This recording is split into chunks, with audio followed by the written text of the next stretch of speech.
think we're doing very well with Russia. But right now they're bombing the hell out of Ukraine, and I'm finding it more difficult, frankly, to deal with Ukraine. And they don't have the cards. They don't have the cards. President Trump and Ukrainian President Volodymyr Zelensky's relationship still on ice, it appears, after Zelensky refused to directly apologize for last week's spat in the Oval Office. So will the tension cast a shadow on next week's peace talks in Saudi Arabia?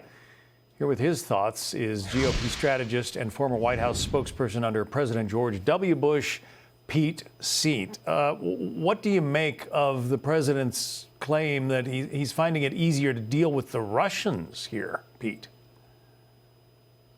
Well, President Zelensky has not been easy to deal with because he is quite bad at reading the room. In fact, he's so bad at reading the room, John, he might be the 2028 Democratic nominee for President of the United States. He misread the Oval Office meeting with President Trump and Vice President Vance, and he's misreading the menu of options available to him and to his country. The quicker he grasps that, the better for reaching a peaceful resolution to this conflict. And President Trump is correct that right now, Russia holds the cards. They are the aggressor. They are the invader. They would have to lay down their arms. But the United States, as the mediator in a peaceful negotiation, we also have cards to play. And he started to play one of those by resurrecting the idea of sanctions against Russia. So we've got cards to play. Sometimes we got to keep our cards close to the vest, but Russia also has some at hand. Well, the Ukrainians lost Crimea under then President Obama. Then they lose part of the Donbass under President Biden.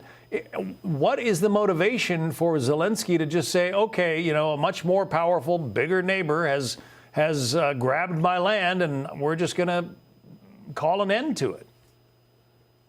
Well, Zelensky clearly wants to continue fighting. It seems that the Europeans want to continue fighting. Americans, on the other hand, are fatigued by this war and the financial cost to taxpayers. But what's been so interesting about following this, John, to your point, is the cries that America is not saying the right things, that we're not calling Putin and the Russians the right names. America has been saying the right things for decades. And for almost the entire existence of the Russian Federation to this point, they have been in a constant state of war.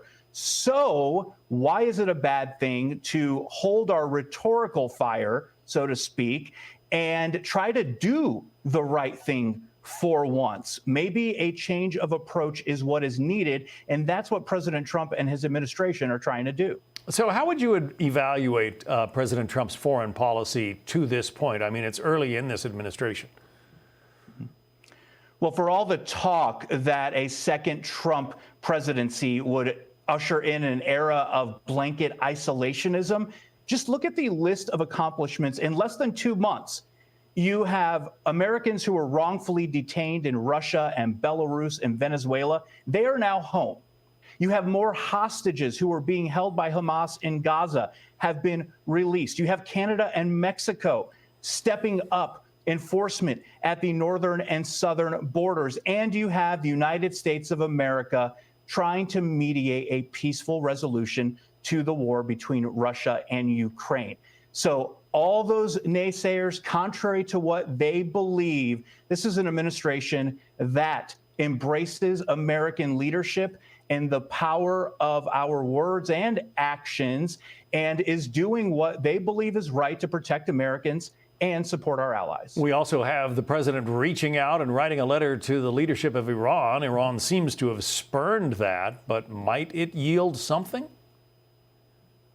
This is the first volley in what will hopefully be fruitful dialogue and negotiations. It reminds me of Kim Jong-un and North Korea during the first Trump term. There are very few people, if any, that Donald Trump is unwilling to correspond with. And sometimes it takes that first pen going to a letter to kick things off.